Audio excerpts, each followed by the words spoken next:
최근에 많은 전문가들이 걱정하는 것은 메타버스가 현실화된다면 기후변화에 매우 좋지 않은 영향을 미치지 않을까라는 상상을 해봅니다. 근데 이건 좀 신기하죠. 분명히 저는 메타버스 유토피아 강연 때 메타버스를 통해서 인간의 물질적인 소비가 줄어들고 덕분에 탄소 배출이 줄어들어서 기후변화를 막을 수도 있지 않을까라는 이야기를 했었죠. 맞습니다. 이게 바로 미래 예측이 어려운 이유입니다. 가능성이 둘 다 있어요. 메타버스를 통해서 우리가 실질적으로 탄소 배출량을 줄일 수도 있겠지만 근데 또 다른 관점에서 보면 탄소 배출량이 상상을 초월할 정도로 늘어날 수도 있다는 겁니다. 그게 뭘까요? 우리 한번 생각을 해볼까요? 진정한 의미에서의 메타버스가 가능해지기 위해서는 거의 현실과 비슷한 수준의 또 하나의 디지털 현실이 만들어져야 되고 현재 메타버스 서비스 같이 기껏해야 100명, 200명이 들어가서 게임을 하고 공감을 하는 플랫폼이 아니고 수만 명, 수십만 명이 동시에 또는 대한민국 전체 5천만 명이 이론적으로는 아바타로서 하나의 플랫폼에서 교류를 할 수 있는 어마어마한 시뮬레이션이 필요합니다. 최근 인텔에서 소개한 자료에 따르면 가장 기본적인 수준의 메타버스를 구현하기 위해서도 현재 인류가 가지고 있는 IT 기반, 컴퓨터, 반도체, 특히 데이터 센터의 1000배 정도가 늘어나야 된다는 거예요. 역시 매우 단순하게 생각한다면 데이터 센터의 수요가 1000배로 늘어난다는 건 전기 소모가 1000배로 늘어나고 탄소 배출이 1000배로 늘어난다는 겁니다. 그런데 메타버스가 기후변화에 안 좋은 영향을 끼칠 수 있는 이유는 사실 또 하나가 있습니다. 우리가 디지털 현실로 우리 인간의 사회적인 거래를 이주시키는 순간 정체성 문제와 오리지널 문제가 갑자기 등장합니다.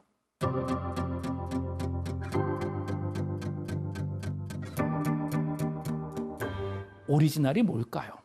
철학적으로 정확하게 오리지널이 뭔지는 정의하기 어렵겠지만 적어도 통계학적으로 봤을 때 오리지널은 단 하나입니다. 복제품은 무한으로 많을 수 있습니다.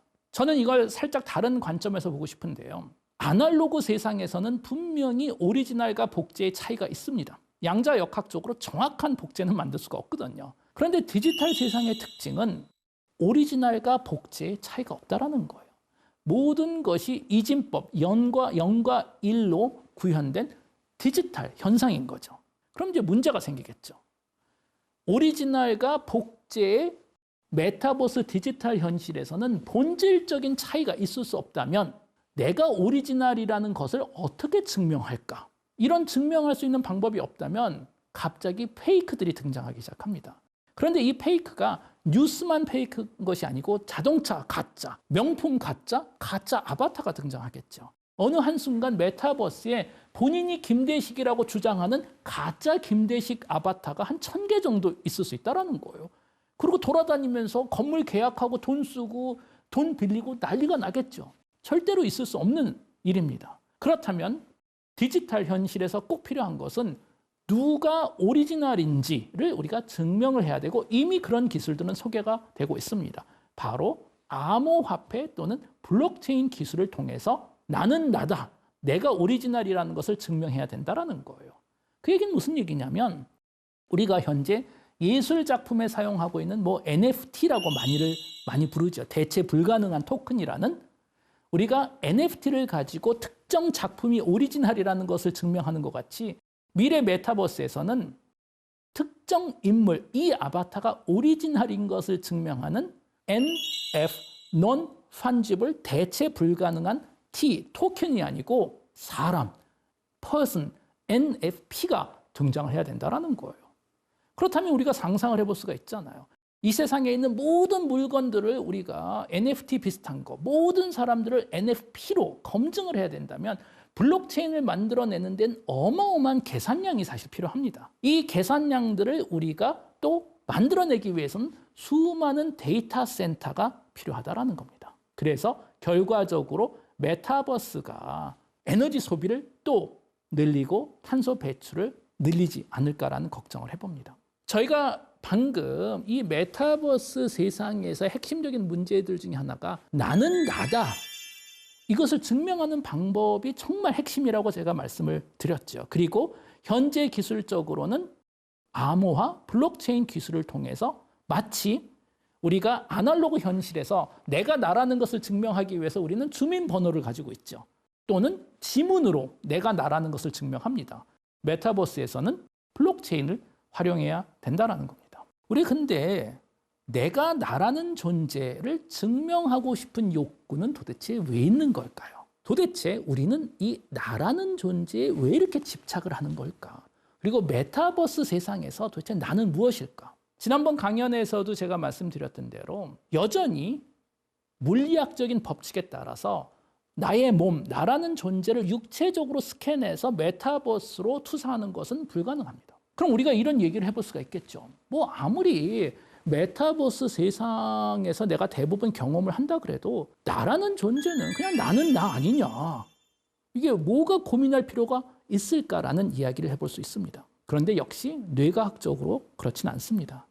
뇌과학적으로 봤을 때 나는 나다라는 개념은 사실 무의미합니다. 지난 100년 동안 현대 뇌과학이 찾아낸 많은 결과들에 따르면 우리가 현실을 뇌를 통해서 만들어내는 것과 비슷하게 나라는 존재 역시 뇌를 통해서 상당히 많은 부분이 해석되고 만들어진다는 겁니다. 현대 뇌과학에서 교과서적인 수준에서 주장되는 이론 중에 하나는 우리 인간이 세상을 이해할 때 우리는 예측 코드를 사용한다라고 알려져 있습니다.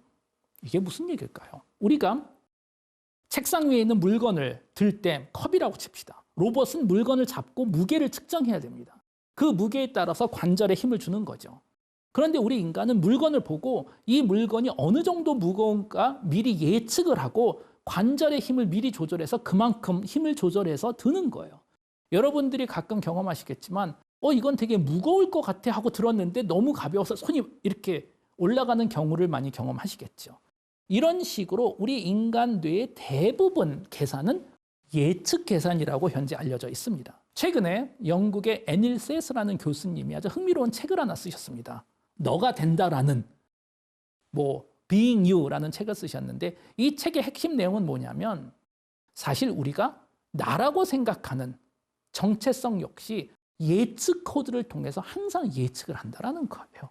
나는 나다는 기억도 아니고 나는 나다는 지금도 아니고 나는 나다는 항상 미래에 대한 나에 대한 예측을 기반으로 우리의 정체성이 만들어진다는 겁니다.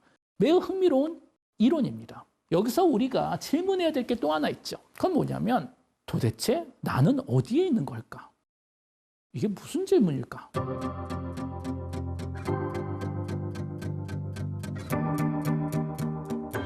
현대 뇌과학에 따르면 나라는 정체성을 만드는 건 우리 인간의 뇌입니다. 정확하게 얘기하면 나는 여기에 있습니다. 그런데 우리는 일상생활에서 나의 경계는 나의 몸을 나의 경계라고 이해하고 있습니다. 왜냐? 우리가 경험을 통해서 사실은 뇌 안에 있는 나라는 정체성이 내 몸의 팔끝, 다리끝까지 사실 확장을 시켜주는 겁니다. 그래서 나의 경계가 정해진 것이 아니고 다이내믹하게 커졌다, 줄어들었다 할 수 있다라고 이야기를 합니다. 그럼 이제 메타버스 시대에는 재밌는 현상들이 벌어지겠죠. 아날로그 현실에서 나는 예를 들어서 소파에 앉아서 고글을 끼고 있습니다. 나는 분명히 앉아 있어요. 내 몸은. 그런데 메타버스에 들어가는 순간 나는 엄청난 거인하고 막 칼싸움을 해요. 뛰어다니면서. 그럼 뇌가 혼돈이 있겠죠. 나는 어디에 있을까? 나는 앉아 있는 사람일까? 뛰어다니는 사람일까? 약간 정체성이 두 개로 나눠지는 메타버스 시대의 디지털과 아날로그의 정신분열증 같은 것도 충분히 가능하다고 생각을 합니다. 아마 이게 메타버스 시대의 부작용 중에 하나가 되지 않을까 싶습니다. 그리고 우리 인간이 생각하는 나라는 이 경계가 정해지지 않은 이것에 대한 아주 중요한 연구 결과는 예전에 샌프란시스코 대학교의 마이크 머저닉 교수님이라는 분이 많은 연구를 하셨는데요. 많은 분들이 아시다시피 우리 인간의 뇌에는 우리의 몸을 표현하는 영역이 있습니다. 뇌의 중간 정도에 있어요. 이 중간 영역을 쭉 측정해 보면 한 영역에서는 인간의 손의 반응을 보이고 신경세포들이 그 다음에 입, 그 다음에 다리, 그 다음에 팔 이렇게 반응을 줍니다. 반응을 보여주는 신경세포들을 계속 연결해서 그림을 그려보면 우리의 뇌 안에는 마치 우리의 몸을 지도같이 그린 몸 지도가 뇌 안에는 하나 있습니다. 우리 인간만 가지고 있는 게 아닙니다. 마이크 머즈닉 교수님이 했었던 실험은 이겁니다. 원숭이가 가지고 있는 팔의 영역은 당연히 본인의 팔로 만질 수 있는 영역이 경계입니다. 이 정도가 예를 들어서 제가 원숭이라면 이 정도가 제 몸의 영역이죠.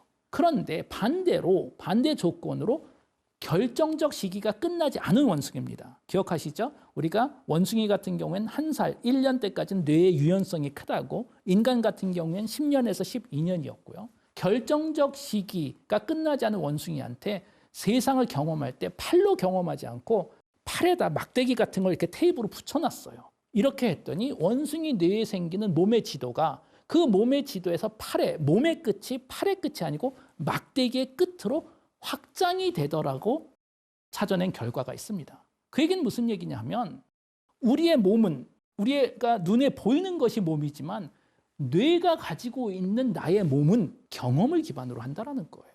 그리고 경험과 예측. 결국 나라는 존재는 정해지고 바뀌지 않고 영원한 것이 아니고 너무나 신기하게도 만들어진다는 거예요. 리차드 도킨스가 예전에 아주 재밌는 책을 하나 소개를 했습니다. 이기적인 유전자로 유명하신 분이죠. 이분이 질문한 건 그거예요. 이기적인 유전자가 원하는 건 생존 그리고 세상을 제어하는 거죠. 그런데 유전자로서 할 수 있는 게 별로 없잖아요. 이거 뭐 아무것도 아닌데 DNA인데. 그래서 진화적으로 유전자들이 합쳐지고 세포를 제어하기 시작하면서 세포가 등장했죠. 세포를 가지고 할 수 있는 게 좀 늘어납니다. 세포 덩어리들이 합쳐지면서 몸이라는 걸 이제 만듭니다. 몸이 생기고 나니까 이제는 할 수 있는 게 많아져요. 예를 들어서 세포일 경우에는 이동이 불가능하잖아요.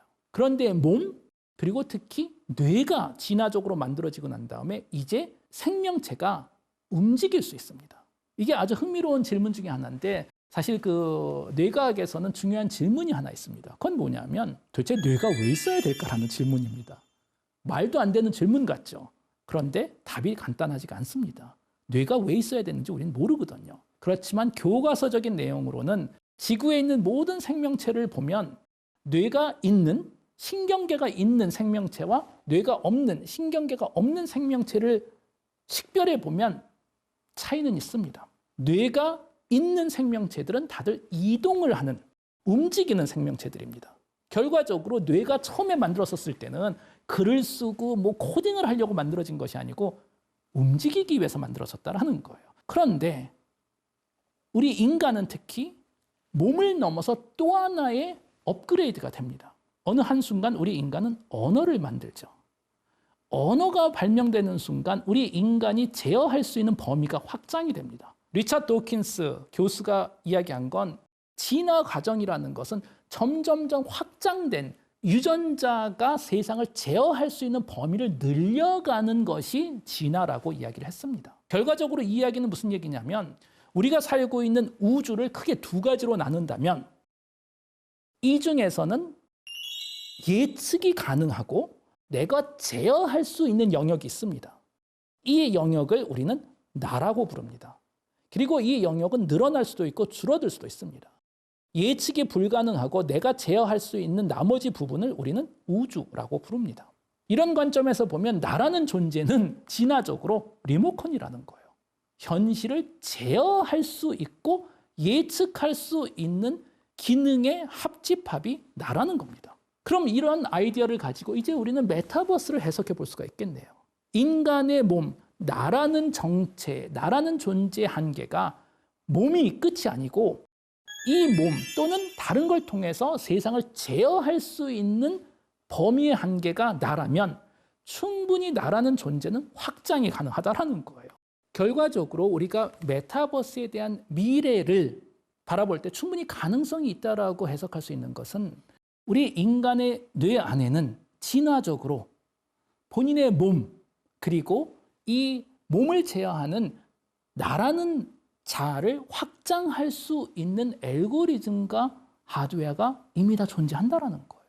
그리고 우리가 초기에 말씀드렸던 대로 이미 우리가 바라보고 있는 현실 자체가 진화적인 그리고 생물학적인 가상현실이었기 때문에 여기에 또 하나의 색안경, 디지털로 만들어진 새로운 현실이 등장하는 것이 뇌가 본능적으로 봤을 때 크게 문제가 안 될 수도 있다는 겁니다. 결국 우리가 얘기할 수 있는 인류의 미래는 메타버스로 충분히 자아 확장이 가능하지 않을까라는 가설을 한번 해볼 수가 있습니다.